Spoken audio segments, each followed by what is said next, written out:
Hello guys. पिछले video में अपन देखा था समांतर श्रेणी के बारे में। अपन ने इसके बारे में पूरी जानकारी ले ली थी, क्या है इसमें समांतर श्रेणी, कैसे क्या है। अपन ने कुछ एग्जांपल भी देखे थे। चलो हम आज प्रश्नावली 5.1 के पहले सवाल पर चलते हैं। इस सवाल में पहले सवाल में ये है कि अपने को एक समांतर श्रेणी कोई सवाल दे रखा है, उसमें अपने को ये पता करना है कि समांतर श्रेणी है या नहीं। अगर ये समांतर श्रेणी है तो उसका जो अपने को सवाल दे रखा है वो अपने को सॉल्व करना। चलो सॉल्व करते हैं, ठीक है ना। उससे पहले मैं बताना चाहता हूँ, अपन ने क्या वाला ये वाला सूत्र देखा था, एक ये वाला और एक ये वाला। अपन इस वाले में ये वाला सूत्र काम में लेंगे, ठीक। ये अगर 5.2 में अपन काम में लेने वाले हैं, ठीक है ना। चलो देखिए, पहले का पहला सवाल है ये प्रश्नावली 5.1 का पहले का पहला। ये बोल रहा है कि प्रत्येक किलोमीटर के बाद टैक्सी का किराया जबकि प्रथम किलोमीटर के लिए 15 रुपये है, प्रत्येक अतिरिक्त किलोमीटर के लिए 8 रुपये है। ये अपना वो बोल रहा है कि इसका अपन सोल्व देख लेते हैं। ये समांतर श्रेणी है या नहीं, इसका हमें पता करना है। क्या बोल रहा है कि प्रत्येक किलोमीटर के बाद टैक्सी का किराया जबकि प्रथम किलोमीटर के लिए कितना रुपये है। प्रथम किलोमीटर के लिए अपने पास किराया है 15 रुपये। कितना है? 15 रुपये, ठीक। उसके बाद में अतिरिक्त जब ये यहाँ से चलता है, जैसे मान लो ये यहाँ से चला, कोई सिटी है ए से, इसको यहाँ तक बी तक जाना था, बी सिटी तक जाना। ये यहाँ तक पहला किलोमीटर चला तब तो इसने बोला कि 15 रुपये लूँगा मैं, लेकिन जैसे ही मैं आगे बढ़ूँगा दूसरा किलोमीटर तब मैं 8 रुपये लूँगा। ये 8 रुपये, फिर 8 रुपये, इसे ऐसे करते हैं, मतलब हर किलोमीटर के लिए 8 रुपये ला। और अतिरिक्त के लिए 8 रुपये पर किलोमीटर लगेगा, यानी कितने 8 रुपये। यानी कि आगे जो होगा अपने पास क्या होगा, पहला पद 8 हो जाएगा, दूसरा पद ये 8, ठीक है ना। और दूसरा पद कैसे निकालेंगे, 15 प्लस 8 क्या हो जाएगा अपने पास, ये हो जाएगा अपने पास 13, ठीक है ना। फिर आगे क्या हो जाएगा, 13 प्लस 8 कितना हो जाएगा अपने पास, ये हो जाएगा बराबर में 21, 21 प्लस 8 बराबर में क्या हो जाएगा 29। यानी कि 15, 13, 21 और 29, ये अपने पास क्या है, एक समांतर श्रेणी। इसका मतलब अपने पास यह एक एपी है। अपन समांतर श्रेणी को शॉर्ट में एपी कहते हैं। इतना से लिखना है इसमें। तो चलिए आगे वाला सवाल देखते हैं। आगे वाले सवाल में ये है कि प्रत्येक मीटर की खुदाई के बाद एक कुआं खोदने में आई लागत जबकि प्रथम मीटर की लागत 150 रुपये है और बाद में प्रत्येक मीटर की लागत 50 रुपये बढ़ती जाती है। ये बोल रहा है कि एक कुआं खोद रहे हैं, अपन सॉल्व देख लेते हैं इसका। एक कुआं खोद रहे हैं, इसको अपन ने पहले खोदा तो पहला 1 मीटर खोदा तो 150 रुपये लगे। कितने, 150 रुपये। जैसे जैसे ये मीटर बढ़ता जाएगा, एक कुआं गहरा होता जाएगा, तब पर मीटर के हिसाब से ये 50 रुपये बढ़ता जाता है। कितने, 50 रुपये बढ़ते हैं। पहले वाले मीटर के 150 रुपये, यानी कि प्रथम 1 मीटर की खुदाई की लागत कितनी मेरे पास, 150 रुपये। और अतिरिक्त लागत कितनी मेरे पास, 50 रुपये पर मीटर, यानी कि 50 रुपये पर मीटर के हिसाब से अपने पास आ रही है, ठीक है ना। ये डायग्राम अपने को नहीं बनाना है, ये 10 मिनट समझाने के लिए, ठीक है। अपने को इतने लिखना है। अब क्या करेंगे आगे, अब इसमें 150 में प्लस करेंगे, पहला वाला पद ये आ गया, ये हमारे पास 150, क्या करेंगे 150 पहला वाला पद, दूसरा वाला 150 प्लस 50 कितना आ जाएगा बराबर में 200। फिर क्या आ जाएगा हमारे पास 200 प्लस 50 बराबर में क्या आ जाएगा 250। यानी कि हमारे पास क्या बन रहा है 150, 200 क्या हो जाएगा 250। फिर आगे इसी तरह हमारे पास क्या हो जाएगा 300। यानी कि इसी तरह यहाँ पे भी इसका अंतर समान है, यहाँ पे भी अंतर समान, यहाँ पे भी समान। इसका मतलब ए बराबर क्या है हमारे पास 150 और डी का मान कितना है अपने पास 50। इसका मतलब यह एक ए पी है। क्या लिखना है देखो, यह एक ए पी है, ठीक है ना। अब क्या करेंगे, आगे वाला देखते हैं। आगे वाला प्रश्न, खाते में प्रत्येक वर्ष का मिश्र धन 10,000 की राशि 8% की दर से चक्रवृद्धि ब्याज पर जमा की जाती है। ये अपने को देखना है कि ये समांतर श्रेणी है या नहीं है।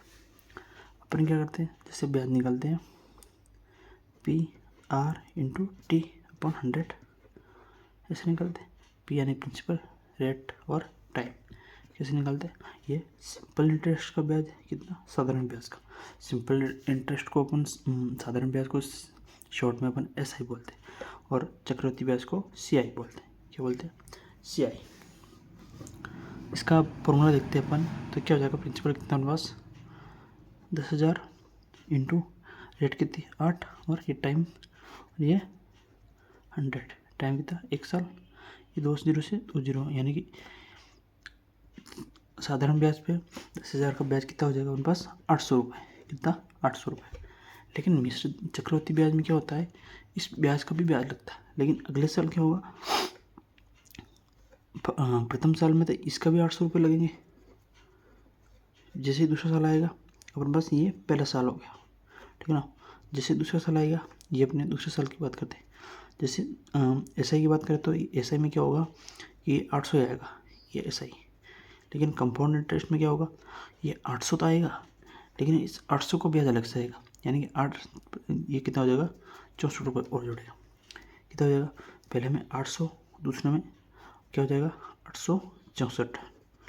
फिर अगले साल आएगा, फिर तीसरा साल देखते हैं अपन, ये अपने पास दूसरा साल हो गया, ये तीसरा साल देखते हैं। एस आई में क्या होगा, अपने पास क्या आएंगे 800 रुपये।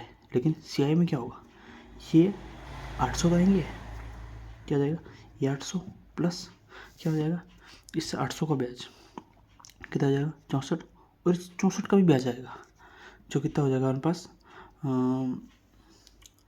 लगभग 0.48 कुछ हो रहा है लगभग अप्रोक्स। यानी कि जो आगे वाला ब्याज आएगा वो 864 पॉइंट ऐसा कुछ आएगा। यानी कि ये यहाँ पे माना लगा रहा है बीच में, और यहाँ पे माना, इसका मतलब यह एक एपी नहीं है। क्या लिखेंगे अपन, यह एक एपी नहीं। अगर ये अपने पास ऐसा ही होता है, यानी कि साधारण ब्याज होता, तो अपन क्या बोलते हैं इसको, यह एक समांतर श्रेणी है, ठीक है ना। चलिए आगे वाले क्वेश्चन पर देखते हैं। ये अपने पास दूसरा क्वेश्चन आ गया, ठीक है।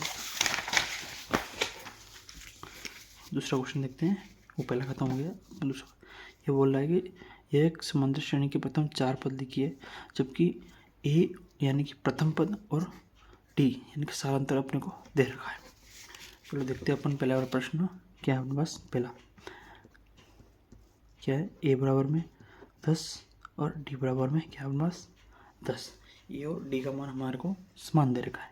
कैसे निकालेंगे, पहला पद तो अपने पास है ही है, प्रथम 4 पद लिखिए, यानी कि A1 का मान अपने पास 10 है ही, और A2 कैसे निकालेंगे, A प्लस डी क्या हो जाएगा, ये हो जाएगा अपने पास 10 प्लस 10 बराबर में 20।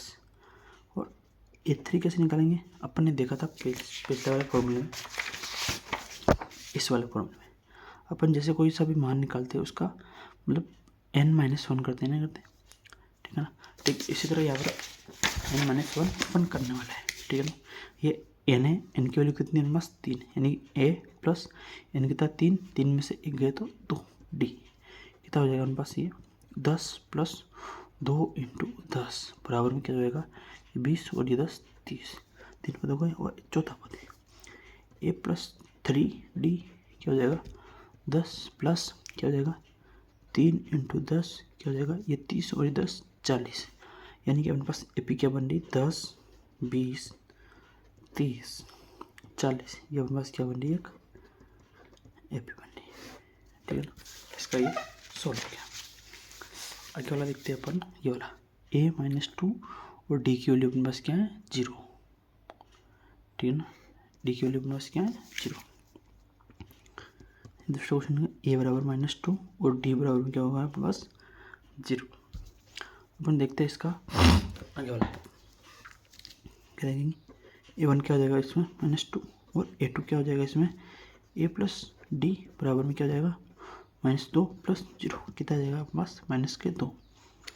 ये 3 कितना हो जाएगा a प्लस 2d क्या हो जाएगा -2 प्लस 2 इंटू 0 बराबर में एक पूरा 0, ये क्या देगा -2, ये बराबर में जो ये क्या हो जाएगा। इसी तरह 3d क्या हो जाएगा -2, ये प्लस हो जाएगा क्या हो जाएगा यहाँ पे 2 3 इंटू 0, क्योंकि d का मान हमारे पास 0 है, इसका इससे गुणा होगा, ये हो जाएगा पूरा पद 0 होगा, ये भी पूरा पद 0 होगा, ये कितना हो जाएगा -2। ये -2 इसलिए सभी जगह क्या हो रहा है हमारे पास -2 ये अपने पास -2, ए पी क्या बन रही है -2 क्यों ये पे -2 इसलिए बन रही है क्योंकि इसका सारांतर यानी डी का मान हमेशा सेम रहे, इसलिए अपने पास क्या बन रही है एक -2 समांतर श्रेणी बन रही है। अपन देखते हैं आगे वाला प्रश्न, a बराबर 4 और d बराबर -3, क्या लिखते हैं अपन